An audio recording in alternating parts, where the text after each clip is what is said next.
నమస్కారం. సుప్రభాత ఘంటారావానికి స్వాగతం. ముందుగా ప్రధానాంశాలు. తెలంగాణ రైజింగ్ గ్లోబల్ సమ్మిట్ విజయవంతం. 5,75,000 కోట్ల పెట్టుబడులకు అవగాహన ఒప్పందాలు. సమగ్ర సమ్మిళిత సుస్థిర అభివృద్ధి దిశగా భవిష్యత్తుకు రోడ్ మ్యాప్. తెలంగాణ రైజింగ్ 2047 దార్శనిక పత్రాన్ని ఆవిష్కరించిన సీఎం. 3 అంచెల తంత్రం, 10 వ్యూహాలు, 3 లక్షల కోట్ల డాలర్ల ఆర్థిక వ్యవస్థ లక్ష్యంతో విజన్ డాక్యుమెంట్.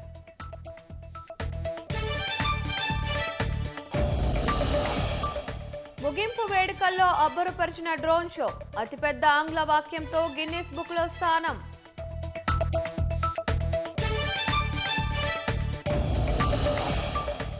ఇంటెల్, కాగ్నిజెంట్ సీఈఓలతో ప్రధాని భేటీ. టెక్నాలజీ, కంప్యూటింగ్ సహా పలు అంశాలపై చర్చ.